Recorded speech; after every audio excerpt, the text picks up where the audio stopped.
Howdy doodly, welcome back to a CalBMG video where today we're looking through and uncovering the lore of Inscryption. I've now done a full playthrough of the video game, and I think I've got a good base of what the lore was, but it's quite convoluted, and I've only done one playthrough, so I'm sure there's many more deep facets that I'm unaware of. Off the top of the dome, basically the lore is, a guy named Luke finds a video game. The video game was hidden in a box buried in the forest. He got the location from a card pack he opened up with the coordinates in it for some reason. The game is not really meant to exist, and it's like deep hidden, the lore. I don't know how it came to be, genuinely unsure. I think it has something to do with Casey, a developer of the game, like leaking it and storing it. For some reason, she was killed. I think some other people are fucking dead. In the game, they turn into scribes. They're like their own game, and you play through the whole game. Like, that's about all I got. Yeah, that's about it. Yeah, that's about it. That's about it. While Luke's trying to play the game, for some reason, someone from the development company keeps coming to his door to try and get the game off of him, because he emailed them like, yo, did this exist or some shit? And they're like, if you have that, it's bootleg. Give it to us now.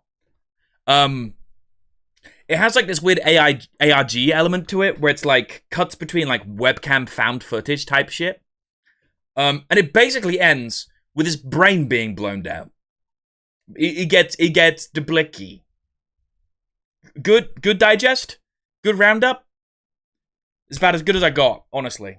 Anyway, we're gonna watch two videos today. One of them is a short, which I think gives you a quick brief roundup of what everything is, and then we have a 35-minute video about the whole lore, the mystery of the old data. Loki couldn't tell you what it fucking is. I genuinely couldn't tell you. There was a lot to put together.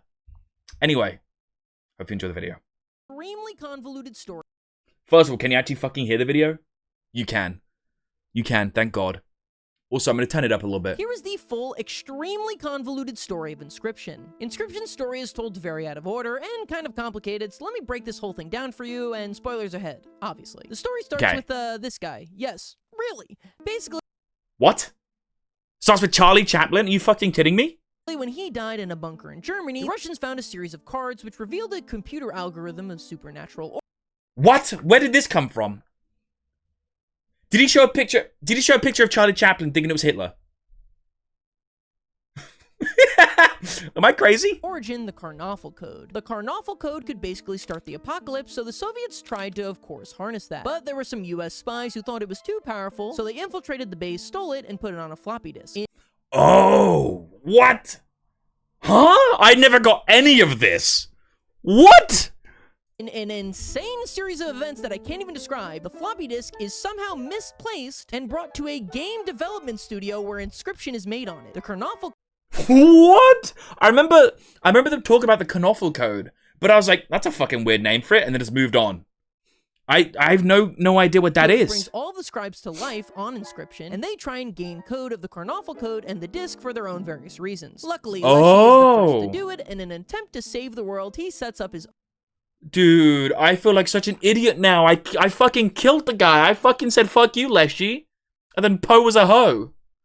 Own game to hide the code from the world and the other scribes. The company behind Inscryption finds out about this, kills the head dev, then buries the disk in the That's exactly what I was saying, yes. forest. Our protagonist, Luke Carter, finds the disc, digs it up, calls the cops, and then Game Funa is like, don't do that, and shoots him to preserve their secrets. Unfortunately for them, though, PO3 gained control of the disc and exposed their crimes to the entire internet unknowingly. Here is the full I did not get that at the end. So, PO3? Why do they not call him Poe, first of all? I feel like that isn't what happened. I feel like that's out of order. Because how it happened in the game is like Poe takes control, right? And they were going to try and connect to the network, which I guess would expose everything. But also they had to like have control of the Karnoffel Code, which, what does the Karnoffel Code even do? Did they say what it does? extremely convoluted story of Inscryption. Inscryption's story is told very out of order and kind of complicated, so let me break this whole thing down for you, and spoilers ahead, obviously. The story starts with, this guy. Yes. I still can't believe he put that. Does he know? Is this a meme? Does the comments mention that? No. Here is the comments don't even mention it. That's crazy. Convoluted story of Inscryption. This guy. Yes. Really. Basically, when he died in a bunker in Germany, the Russians found a series of cards which revealed a computer algorithm of supernatural origin, the Karnoffel Code. Supernatural origin. Okay. Awful code could basically start the apocalypse, so the Soviets tried to... So it start the apocalypse. Okay. It's the code for launching of nuclear weapons. But if it's supernatural, is it really like nukes? Or is it just like God nukes? Devil nukes? It could just be to not show off the actual guy. That's fair. That's actually really smart. If that's what they've done, that's actually really smart. Wow. Okay, he probably did know. I feel like having that dude up in front would be a terrible idea. Basically, the dev put Leshy in power herself because she knows he would basically keep it the same because all he wants is to play the game. Meanwhile, the others have higher goals. Evil bastards. Okay, now look at the Spark Notes.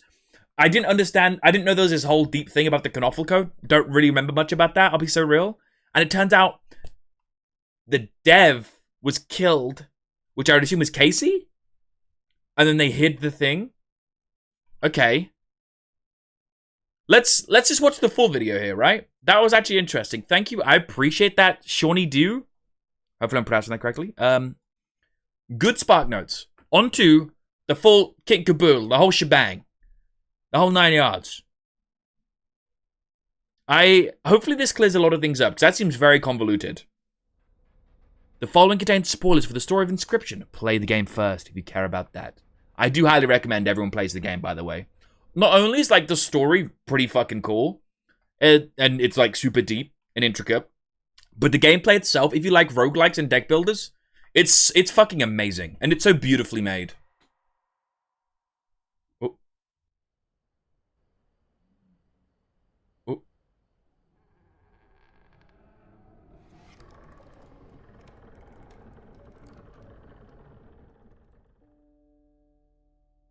It's not uncommon to see developers settle on a more complicated method of storytelling for their games, leaving it up to the community to put the pieces together if they want to see the larger picture at play. Ever since the release of Pony Island, these alternate reality mystery hunts have been the norm for games made by Daniel Mullins. By comparison, Inscryption's mystery has come a long way from many of the quickly thrown together puzzles that were secretly made by Mullins after Pony Island's release. So how did the community manage to figure everything out this time to complete the story of Inscryption? Before getting on to the ARG, it might be helpful to summarize the in-game story to better understand what's going on, and to help those that may have had some difficulty following events, or maybe you just haven't played the game. Okay, yes, please clear up any confusion. So also, he's telling me there's a bunch of in-game lore that is like the core, but there's more lore outside of that. What? There's more? The story isn't overly complex, but I have seen some individuals express difficulty piecing it all together and understanding where certain parts fit in to the overall events occurring in and out of the game. That makes sense. There's a lot going on. Also, I feel like there's like a level of mental fatigue that happens when you're playing roguelike deck builders. Like, you're just like looking at numbers for like 5 hours straight. So the likelihood that you're like alive enough inside that skull to like listen to people talk about lore is quite limited. Where it's very quickly established that, which also might be biased because I was also streaming, which is also just like another level of input that kind of fries your brain a bit more. Something is off. We had to continue the game despite never starting a save file. The man conducting everything remains a mystery. Some of the cards are talking to us, and all we can do is continue playing along until opportunities present themselves. Okay. Continuing our journey across multiple lives and working through the puzzles in the cabin introduces us to more cards such as the Stink Bug and Stuffed Wolf, who begin to coordinate a plan. Stuff? I thought it was stunted. Am I crazy? Is it stuffed or is it stunted? Helping to direct us through more puzzles, we acquire a magical roll of film, and utilizing an empty camera sitting next to the player on a successful run, one picture later, and our captor is gone, leaving us free to fully explore the cabin and acquire the original new game button that had been locked away in a back room. Yeah, that was like really confusing to me. I couldn't even figure out how to use the fucking menu for like 5 minutes, I swear to God. I was so stupid. To the main menu and start a new game, we get introduced to our main character. This is Luke the Lucky Carter, who, based on the occasional camera filter that covers the screen and moments of random commentary, appears to be who we're playing as. These recordings establish who Luke is and how his interest in card games led to him discovering written coordinates in a resealed pack of Inscryption cards. Realizing the core... Why does he kind of look Kirky? Loco, genuinely? You aren't wrong. You aren't wrong, bro. Coordinates might be nearby him. Luke travels to the location where I'm not going to touch upon that anymore. After acquiring a floppy disk reader and loading up the contents, a copy of Inscryption would begin to play on Luke's computer. Okay. Presumably, we go through Luke's first time playing the game. Leaving these recordings brings us back to the main menu, where we can start a new game this time and restore things to their original state. Yes, okay, yes. Low-key, I didn't like this part of the game that much. It felt like, stylistic-wise, it doesn't really call to me. But, like, the very first part was amazing. So what does the very first part have to do with, like, the lore? Like, where is that? Is that us playing the game? Is that just, like, is that basically the tutorial? And then the whole game technically starts here? Like, what does that have to do with the lore, that very first part? An intro cinematic plays, and it's here that we learn about the 4 scribes that control the world of this game. Grimora, the scribe of the dead, P03, the scribe of technology, Magnificus, the scribe of magics, and a familiar-looking face. Also, fuck Magnificus. Can we all say that?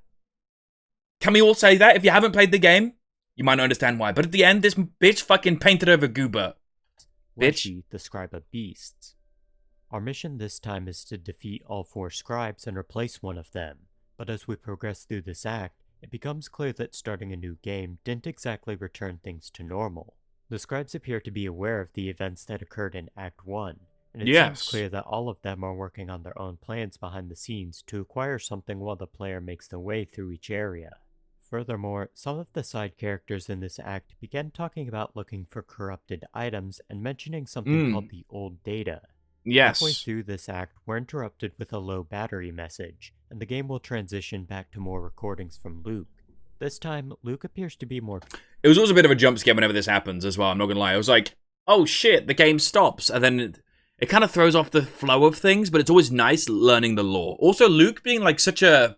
Okay, he reminds me of Leonhart. If you're in the Pokemon card space, you might have watched a Leonhart video.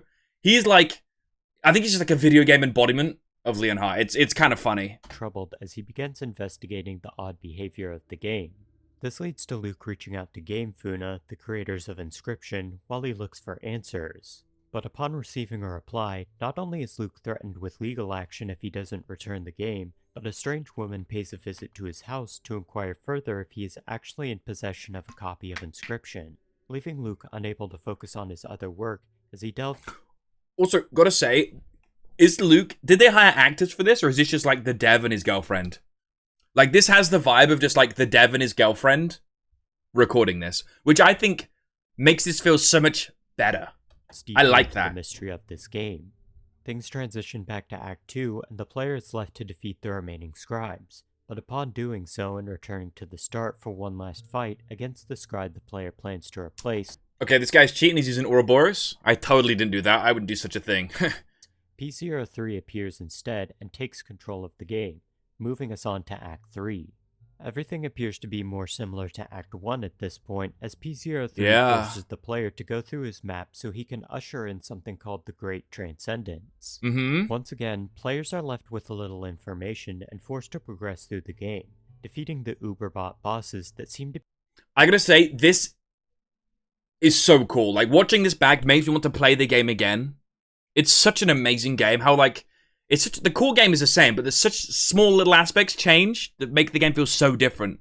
The aesthetic changes, like the energy changes, things like that. It's so cool. To take control of various functions in Luke's computer. Speaking of Luke, we're once again interrupted by an error message halfway through, stating the memory card is full, before we go back to the final set of recordings from Luke.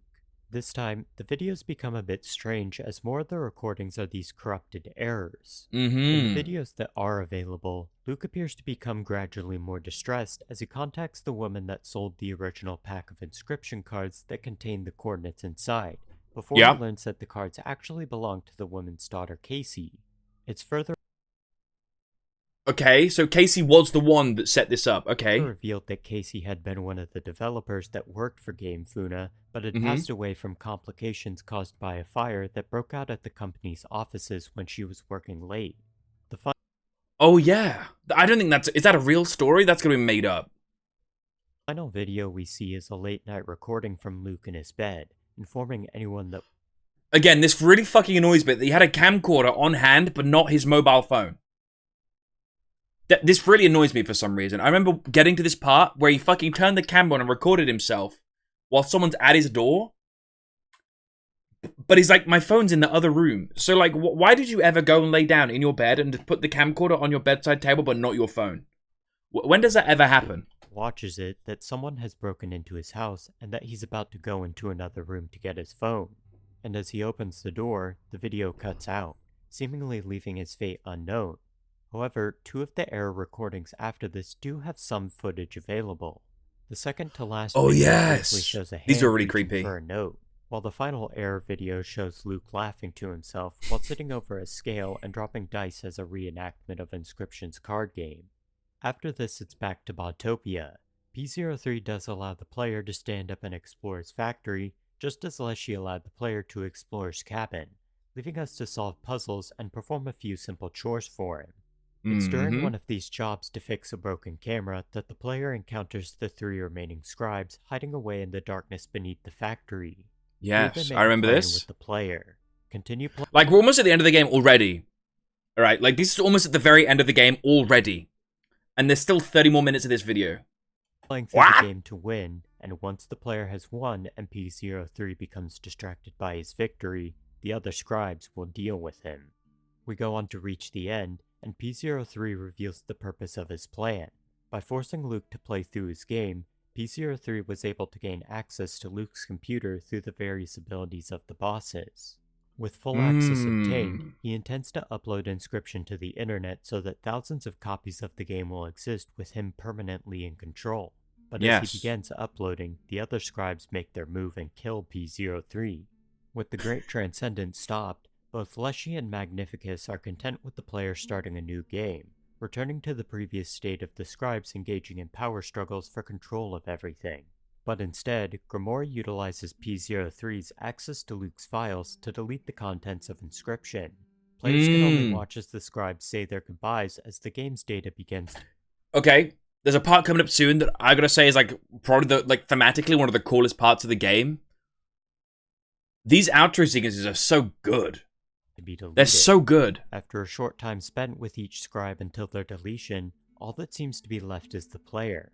But just before reaching the end, it's you play one final run with everyone. Has also not been deleted yet, and she would leave us with a final warning. All that remains on the disk is the old data, and even though she knows we won't follow her advice, it is recommended that we do not access it. Just as she said, the old data is all that remains ahead, and with no other options, players can only click on it to finish the game. As the old data is opened and the screen glitches out, Luke quickly pulls the disc from his computer while grabbing a nearby hammer to smash the Like, why would he do that? disc and destroy whatever is on it. In the final moments of the game, we cut to a recording from Luke showing him calling the police regarding whatever he found on the disc when he's interrupted by the door. He goes to answer it and sees that it's the woman from Game Funa who visited him earlier before this quickly happens.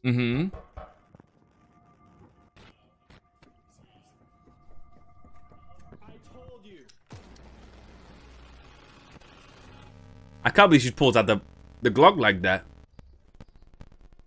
This is a quick one. Nice and easy. Simple. Hello? Hello? The main in-game story concludes at this point, but there are still a few pieces of story information that can be... So that's literally all I know. That's basically everything I know. Everything he just said was like the spark notes I gave at the start of this video. I know nothing else here. Logi says, you're watching Luke play through the whole game. Yes. The first part was Leshy trying to stop you from resetting the game. Because in the original game, the other scribes can get a piece of the old data, which lets them basically take over like P03 did. Yeah, but Luke didn't have the game until the new game part, right? Or is it like the Act 1 takes place after the video sequence that we see? I guess that's what happens.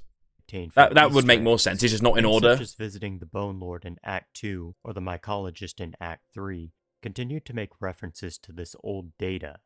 Furthermore, we can also learn a little bit... The Bone Lord? I never even went to see the Bone Lord. Because I didn't get the sacrifice, did I?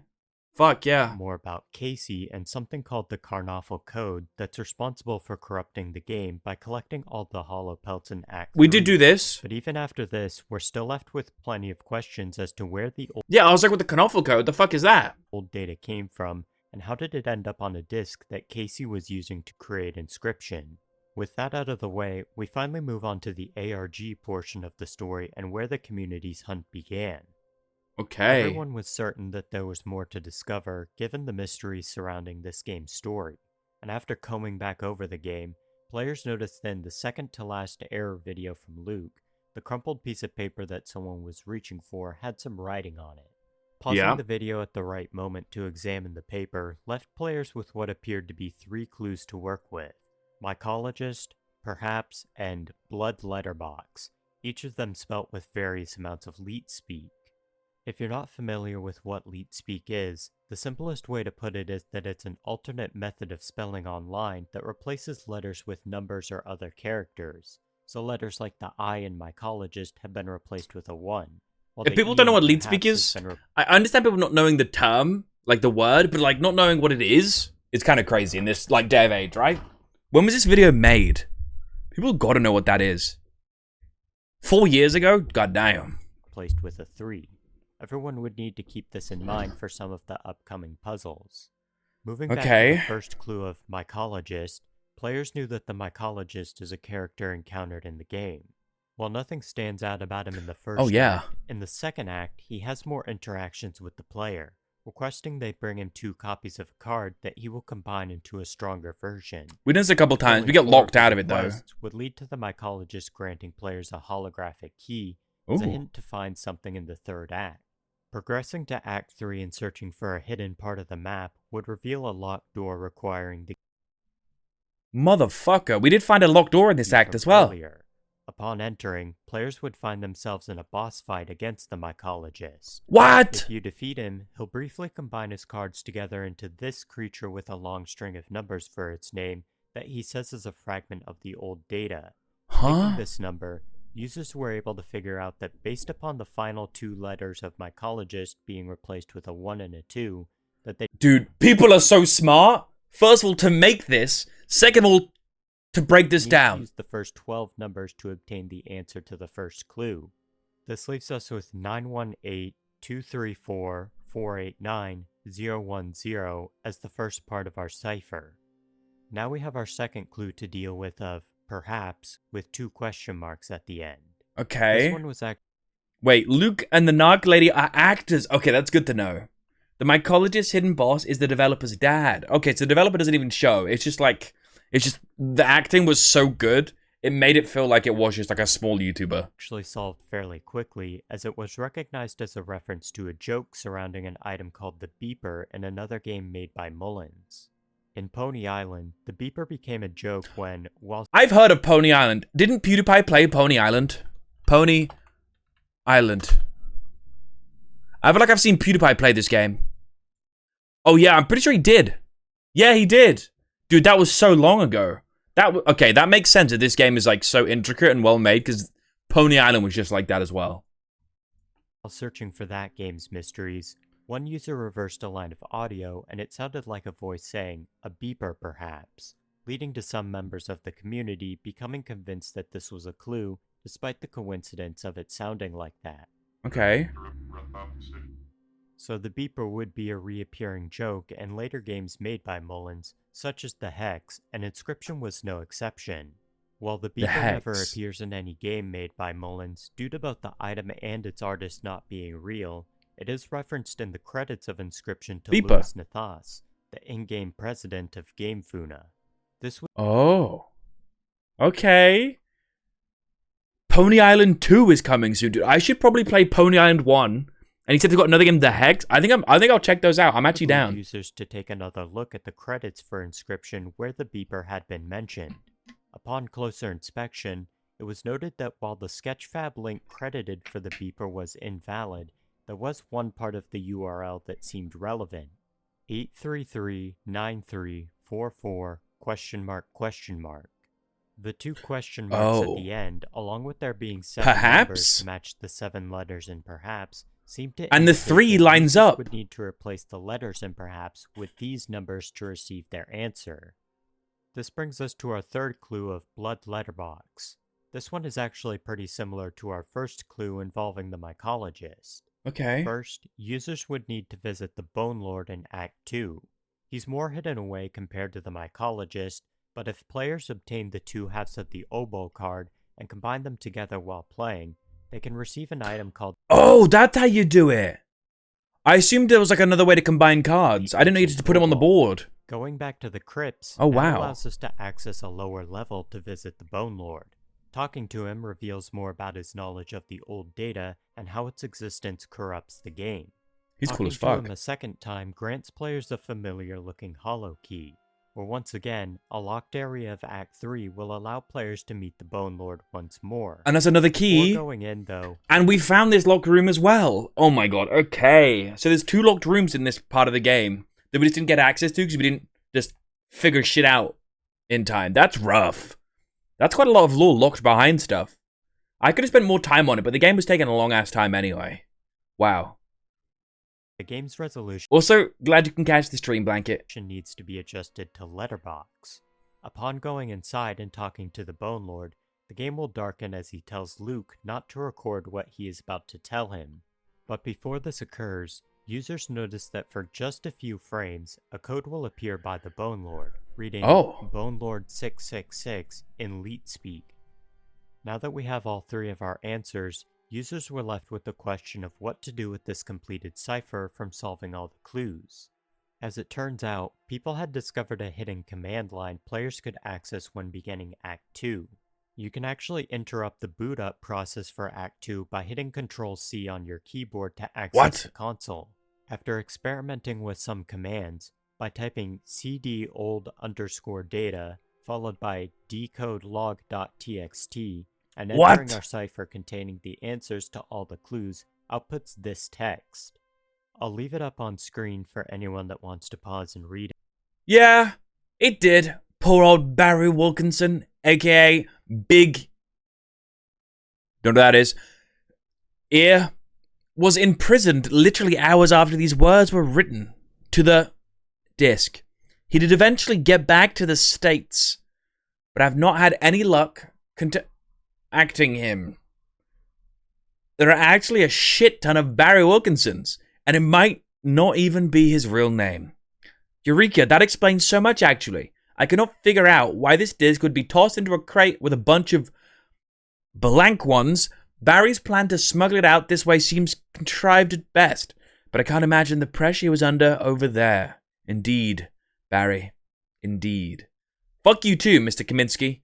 They never told us that. Yes, he is equally angry in person. But to summarize what's going on, the text is pieces of conversation individuals are having about a man named Barry Wilkinson, aka Big Ear, smuggling a disc out of somewhere before returning to the United States, where he is now missing. The people talking also appear to be angry at a Mr. Kaminsky, someone players recognized as one of the death cards in Act 1. Ignoring the fact that some of the context to this conversation seems to be... Wait, so Kaminsky was a death card. Does that mean Kaminsky's dead? ...missing for now. If you look closely at the writing, you've probably noticed these letters randomly contained in brackets scattered throughout the text. Yeah. Seb, True, Game, Snack. Once users pulled out everything in brackets and put it together, everyone realized that it was another set of 3 clues to be solved again. With a new set of clues obtained, it was back to solving more puzzles. First we have SE167BP True. Some users began to guess that SE stood for Special Event, driving players to examine the game files. But after looking through the save files specifically, it actually appeared to stand for Story Events. Located within the save Is that big of a difference? file, Close enough. Users could find an entry for story events with various numbers located beneath it to determine a player's save progress. While the completion of Event 167 doesn't appear on a completed save file, there's nothing stopping a player from marking the event as completed. Adding Event 167 to the list and increasing the incremental length by 1 was all players needed to do. As for the BP True part, Further investigations of the save file revealed an event called Bone Lord Puzzle Active, currently set to false, with a bit more save game editing to change the value to true. If a player was far enough into Act 1, when they tried to stand up from the table, the screen would begin to glitch out with the Bone Lord replacing Leshy, and the answer to the clue appearing at the top of the screen. For those that were able to see it, the revealed answer was, "I am learned too much," giving everyone the first part of this new cipher. Now we have two... This is insanely deep, right? Like, it's genuinely impressive the level of code breaking the fans went to. I completely agree. That is insane. Actually wild that people could even, like, make these connections. How long did it take people to get this done? I assume there was, like, a whole Reddit for it. And there was, like, multiple teams working on it. And they were, like, exchange information. This is crazy, crazy level of dedication. Also, did you listen to Token and Puya? I did. I fuck with Token, but sometimes, like, there's just too many words. Can I say that? That it is, the song just needed a hook. Puya bangs. The song just needs a hook. Yeah, ARGs don't live long anymore. I think that's fine, though. In a way, I think it's nice that they get solved, because you get a nice little conclusion. Nice little conclusion. I wasn't there for it. There's a Google Doc that collated all the info. It comes up on Google last I looked. Damn. Yeah, I don't know, people are just really good at collaborating for figuring these things out these days. They're just really good at it. People just like getting the answer. 23K2F exclamation mark OOR. We see that before. Part of this clue was recognized from one of the videos uploaded by Luke. On the bottom of this screen are these 4 notes. The first and fourth the little piggies. Hard to see, but they're actually drawings of a pig's face, yeah, indicating a connection between the number 2 and a pig. For users that had been paying attention to the description of cards, it seemed to be that the 2 could be referring to the Douse card. Despite many users thinking that the Douse is a rat, its description mentions that it is actually a feral hog. Furthermore, other users had been looking more into the card game Karnoffel after it was mentioned in the HoloPelts data, and on one of the first websites when searching this game, parletgames.uk, the community saw a very familiar looking image. Oh wow. A picture of the Douse representing a 2 in an old pack of Karnoffel cards. So now we know that the 2s in this sequence are connected to the Douse.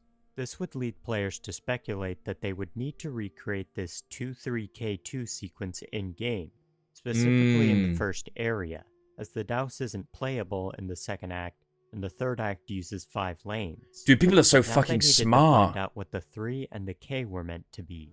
The K appears to be rather obvious. If we're going by Karnoffel cards, then the K would be a king, suggesting that it would be represented by one of the only cards in Inscryption mentioning a king, the Rat King. As for the 3, this would take a little bit more guesswork and may have been data mined. Plenty of cards in-game have some connection to the number 3. I mean, if it's the last one, you could just kind of like fucking brute force that shit anyway, right? 3 attack and health, Grizzlies have 3 blood cost, the Strange Larva has 3 transformations, but one of the more unique cards... 3? I never even used that fucking guy. Mantis God, for being It's the only 3. card capable of hitting 3 lanes. With a bit of luck and testing, when all 4 of these cards are played on the same board in sequence, a single word appears at the top of them. Stop. While the first part of this clue was solved, there was still the second piece to figure out. Floor, or 4, depending on how you want to view it. Looking back at the video from Luke with the sticky notes, there's another note at the top left corner of his computer monitor that provided people with mirror? This time, the note reads mirror with the word Rorim written underneath it. That's mirror. We speculated based on this that our clue needed to be reversed. Ignoring the exclamation mark, mirroring the letters we have, we go from 4 to roof. There's only one area in the game heavily featuring a roof that we can see, and that's Leshy's cabin in Act 2. Bro, in order to find... Wow. Wow. That's crazy. Any chance of a revisit? I feel like I would probably revisit this game in a couple years' time. I think I'd be doing it anytime soon. I'm not going to lie. Find the numbers needed. Users looked at the number of missing planks. I would maybe check out Casey's mod, because that basically is just like the gameplay aspect. On both sides. Less story. The left half gives us a 4, and the right half gives us a 1. Combine that with Okay. the numbers next to the roof from floor, spelt with the exclamation mark. Our final code comes out to stop. Dude, that's crazy. Floor, roof, and then this number sequence. Wow. 7341. Interestingly, this solution for the second half was obtained by complete coincidence.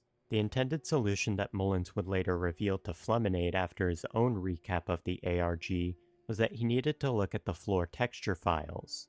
And once Flemonade began looking at the floors across each act of the game, he'd find the cipher numbers hidden in the order of the acts. Oh. So he just got lucky as fuck? So it seems like everyone just kind of got lucky that the numbers Mullins had chosen for the cipher happened to match up with the numbers on the ground and the missing planks on the roof. That's crazy. The last clue of Archive New Game for this cipher was much more straightforward for those who could understand it. Examining the Archivist boss from Act 3, some users noticed that the beeps in the background music didn't appear to be random, but sounded more like Morse code. And when these sounds were transcribed, they spelt out the words Big Ear.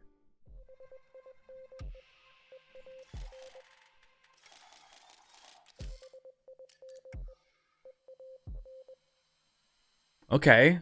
The new game part of this clue had a similar solution, requiring players to examine the new game button in Act 1 or 3 for the noises and flashes of light it creates. Who the fuck is that? Is that Magnificus in that box, by the way? Did you guys see that? In the bottom. It is like a Christmas tree with a hand. That's got to be Magnificus, right? Flashes of light it creates.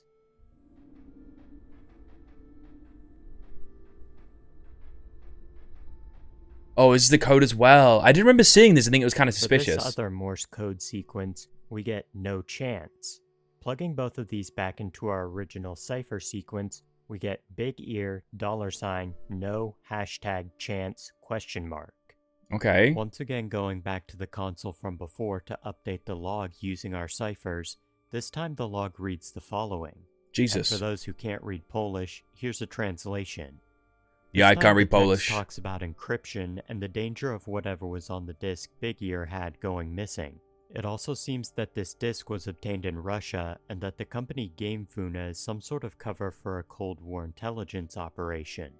Just like before, we also have more text inside brackets for our next cipher. Okay. This time they read back to beginning, manatee, hashtag, hashtag, and Birchkin, $, 56-57M. With Such a more deep clues hole. obtained, the community was back to solving puzzles. For back to beginning, ideas were initially thrown around as to whether this could be referring to the beginning of the game, the beginning of Casey's story, the beginning of an act, or something else. But it was quickly discovered that this clue seemed to be directing Bro, I was gonna towards say, the literal beginning of like, the start of this game is just so beautiful, man. It's such a beautiful game. Inscryption as a game. If you weren't aware, the concept for Inscryption was initially made as an entry for Ludum Dare 43, a game jam in which developers attempt to create a game centered around a given theme in 72 hours. Ludum Dare 43's theme was Sacrifices Must Be Made, which fittingly, Inscryption's original version designed for this competition was given the same name as the theme. While the simplified version of the gameplay still seemed to be the same, what some users had noticed was that around the time Inscryption's full version was released, Sacrifices Must Be Made's original version was quietly given an update. And upon looking into what this update was about, the community discovered that the game now required a file called cipher.cipher to unlock a hidden message. This was another callback to the ARG for the Hex, where for one of its mysteries, players needed to create a text file with the correct cipher inside before placing it in the game's folder and renaming it to cipher.cipher.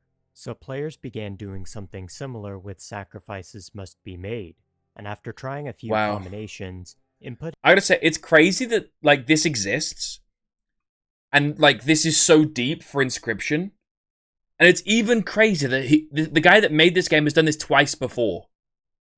Isn't that wild? Like, he just must love this shit. The second fully answered cipher from our two sets of clues provided results. Beating the game now gave everyone an extra set of special dialogue that served as an answer. What lies ahead? Looking back at the previous card games made by Mullins was something of a theme for this set of clues. Players were actually given a small hint to solve the manatee ### clue when around this time, 2 users from Discord paid a visit to the coordinates in-game where Luke originally found the Inscryption floppy disk. There's no After way. a short prank coordinated with Mullins in which the users There's no way there's actually something there. attacked while live streaming their search, they managed to dig up a red floppy disk. Although they were also given a black floppy disk by Mullins, as the red one contained no data due to the likelihood of it being damaged from spending months in the dirt. After acquiring a floppy disk reader and checking the That's contents crazy. of the disk, a single text file was found that contained what appeared to be a username of "This Guy Moaned." This was Huh? What? known to be a Reddit account owned by Mullins, but this drove users to take a second look at its posts. One post in particular would stand out, mentioning a card called Manatee Antony for a custom smash-up set made by Mullins called Aqua Romans. Mentions of Aqua Romans are scattered throughout Inscryption, and Manatee Antony seemed to be the hint that everyone was looking for, but it would take a bit more guesswork from the community to discover that they needed to replace Manatee with Antony, while filling in the missing extra letter with another hashtag, giving the community the final answer of Antony with 3 hashtags at the end. Now we come to Birchkin $56-57M. This one was also correctly guessed to be 2 separate parts combined into a single answer. The first half of Birchkin once again led players to another of Mullins' older card games called Catch Monsters, where they found the Birchkin card. This one had also been hinted at during one of Luke's videos where he opens the Birchkin in a pack of cards. The Birchkin is unique for being the only card with the ability Pacifism, and given that Birchkin and Pacifism have the same number of letters, it was figured out that Pacifism was likely the first half of the clue.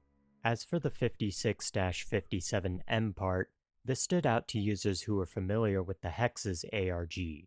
In the hunt for that game's secrets, users had to play a game called Beneath the Surface, located on Steam.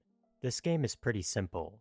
You're an Arctic fisherman that casts their rod beneath the surface of the ice and pulls up various items and fish. For the hex, users had to fish up a locket with a description that appears to be a random string of numbers and letters, but if someone had the correct cipher.cipher file, the description would be decoded. Something similar, it appeared, would be required for Inscryption, and sure enough, users found that they could fish up a strange disk at a depth between 56 and 57 meters with an encoded description. The fact that this isn't just one game, is multiple games of depth, is insane. The previous cipher wouldn't work here, but after a few tests with the other clue ciphers people had found, the answers for the first set of clues proved to be the correct cipher this time. Decrypting the description reads, "Who knows what secrets are inscribed upon it," with some of the letters in the text being replaced. Pulling out the odd letters and numbers here, users got 0044!3. Combining this with Pacifism and the 2 $signs dividing them, users would receive their answer to this clue. Everyone was familiar with what to do at this point. Back to the console, input the info, update the log, and receive more information. This time we learned that the Karnaffel code had some sort of relation to the order of the cards in a Karnaffel deck found on Hitler's body. This code was copied to a floppy disk before being smuggled out of the... I can't believe that Hitler somehow had the Karnaffel code deck. Like, what is that? Soviet Union by Wilkinson. But going off of info from previous cipher messages, it seems that the disk was lost among other blank disks while being transferred out of the country. Now, unlike previous cipher entry reveals, this one doesn't contain the usual set of clues for another cipher. Instead, players received a link to an order form on a website that appeared to be owned by the agent Kaminsky mentioned in the story. People would begin to put in their addresses and information, and soon after the website was discovered, the order form was replaced with a message informing everyone to wait for their packages if they were ordered. Sometime later, 3 users would find themselves receiving a floppy disk in the mail. The first disk... That's crazy that, like, he had a form and people sent their real addresses in, and then he sent out real floppy disks. That's, would be obtained by Discord user insane. Who streamed themselves opening the disk. Inside contained a single text file with the following contents. The first line reading QZ6H, surrounded by hashtags. The next line reading playing, that seemed to be part of another cipher, and two E's that appeared to be part of two words with the rest of the letters missing. Going back to that first line, this was speculated to be part of a YouTube URL leading to a hidden video, but without the rest of the... Every ARG leads back to a YouTube URL. I swear to God. I swear to God, every single ARG does. The code, there was no way to figure this one out. Similarly, the second line didn't appear to be solvable either, given that it was only one part of a larger cipher. But based on the letter placement for the third line, people were able to correctly guess that the final line would spell out the end. Going from there, this was actually enough for people to theorize that the final cipher was a thank you for playing message. Despite most people still waiting for the remaining discs to arrive that would presumably fill in the missing pieces, some users were able to work together to brute force an answer. See, that's crazy, right? Like, with just like a third of the information, they're able to brute force so much stuff just by being fucking smart. That's crazy. I feel like I'm too dumb to play this game. I'm gonna be so for real. See, it's the crazy thing. You don't need to be smart to play this game. You just don't. You just play the normal card game and ignore most of the lore like that. This is all done by people behind the scenes, like months after the game came out. Like, I could have finished the game and be like, wow, this is an amazing game. It's in my top 10 games, and moved on and known nothing else. This is all extra. Are you sure? Yeah. It plays just like SAP. Blanket. Imagine it's basically just SAP. It's a different form of Super Autopads. Genuinely. Finding that the correct cipher was, "Thank you for playing Inscryption, friend." And sure enough, once the final floppy disks arrived and were opened, it was confirmed that their contents were the missing pieces that were intended to be put together. Returning to the console one final time to input this cipher returns a message in Russian. Again, the translation is on screen. This final bit of text mostly just fills in a few extra details, confirming that the mystery of the old data goes back to World War II, and that it was Barry Wilkinson and Maxim Kaminsky who were responsible for finding the Karnoffel code. Okay. As for the YouTube URL, I'll include a link to it in the description, but just a quick audio warning if you decide to go watch it for yourself. The video displays a black screen for a bit before cutting to a slow zoom in of Luke's computer. We can see that it had been uploading Inscryption before being interrupted, like what happened in the story. But then the upload resumes and completes before an ASCII image of the Stode appears on screen and winks at the camera before the video ends, leaving the story off with the implication that P03 actually succeeded. Now, the main game ARG would come to a close at this point, but there are a few more pieces of story information I want. That is crazy. I feel like most of the information people got from digging into the files wasn't that much. It did kind of unveil that Hitler had the code, somehow lost the code, it got put onto a floppy disk. The floppy disk then got lost. And then here we are. I want to touch on before ending the video, and those are related to Casey's mod and the Casey's mod ARG. The Casey's mod ARG was actually ongoing. I want to play Casey's mod. I know it's not actually a mod, it's like a part of the actual game, right? While I was working on this video, and so far it seems like it was just an additional fun event for the community to figure out as development on Casey's mod concluded. And now that it's reached its end, it doesn't seem like it was too impactful on Inscryption's main story. What does provide us with some more information, however, is the devlogs in Casey's mod. If you're unaware, Casey's mod is an addition made to Inscryption post-launch to expand upon the first act's gameplay to give it more. The first act was so fun, and I heard there's actually like another mod for, do you know like the pirate version, when the game's deleting itself, and you're fighting the scribes, it's like a pirate version. That part looks so sick. If there's like a mod that gives you like a full playthrough, roguelike of that, I would be so down as well. Some of the thematics of these are amazing. More difficulty and replayability. Upon successfully completing runs, users can unlock devlog entries from Casey, detailing her experience discovering the old data and the strange things going on in Inscryption. First, it seems that Casey was just a regular employee at Game Funa and didn't have any connection to the intelligence operations going on at the company. She would witness the angler fish up a piece of the old data before giving it to Leshy, putting him in control of the game. From here, Casey began to work on what would become known as Casey's Mod, while learning more about the old data from Leshy and the Woodcarver. We also finally get another hint about what the Karnoffel code and the old data are used for, as logs 7 and 10 mention a doomsday weapon located beneath Berlin, but Casey is... So it's not exactly supernatural? I guess maybe it is supernatural. I mean, it must be for this weird activity to be going on. But it could just be like straight nukes from the World Wars, I guess, huh? The code is used to arm or disarm this weapon, resulting in her making the decision not to destroy the disk.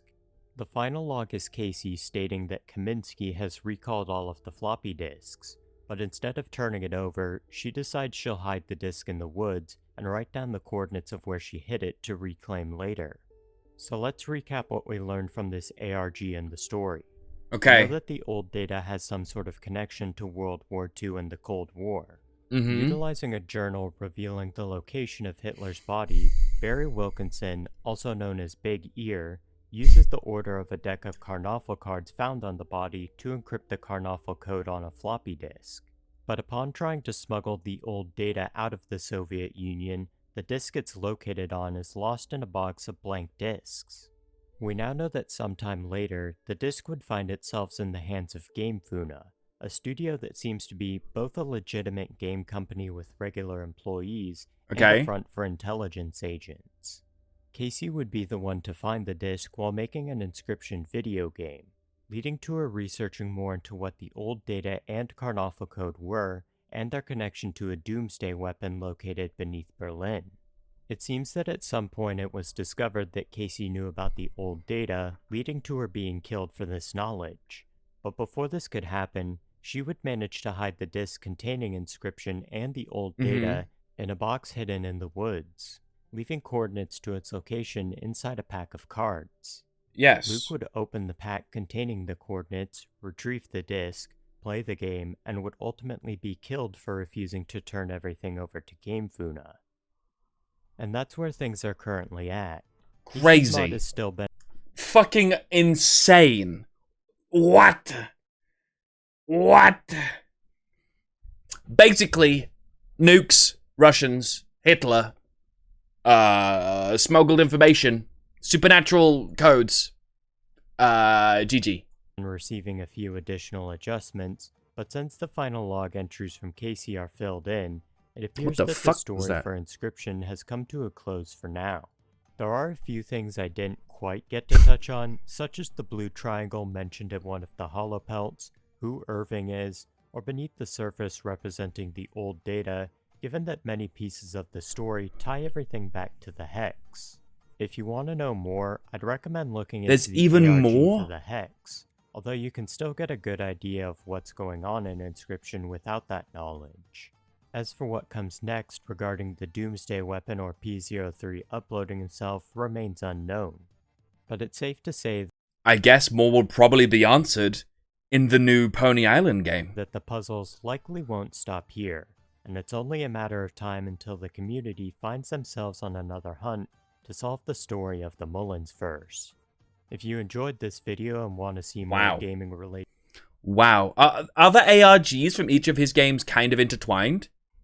Or is it more so just like the ARGs borrow from each other kind of thing? That is crazy how deep that is. Also, Hitler being involved, Cold War, insane scenes. Wow.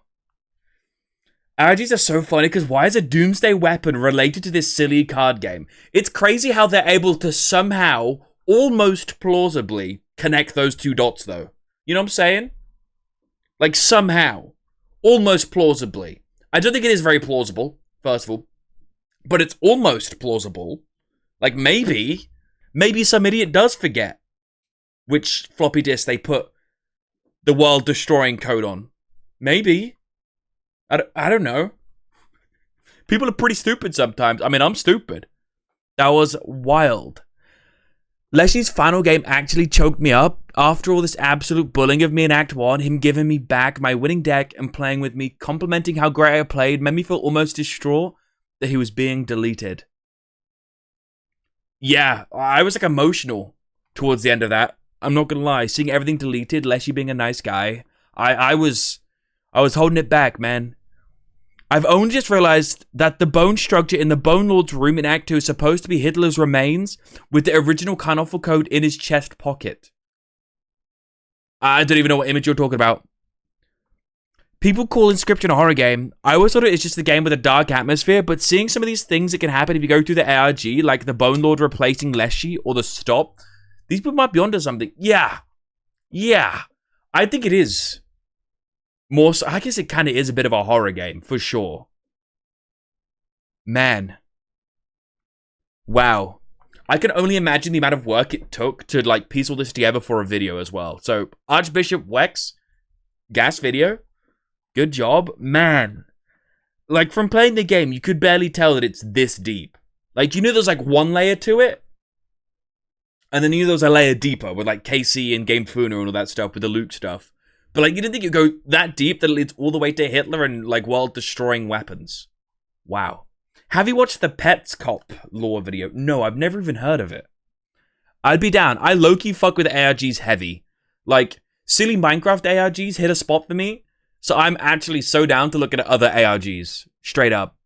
Alright, chat. I'm gonna be so real. This was a great time, but I need to poop. So I'll see you soon, okay?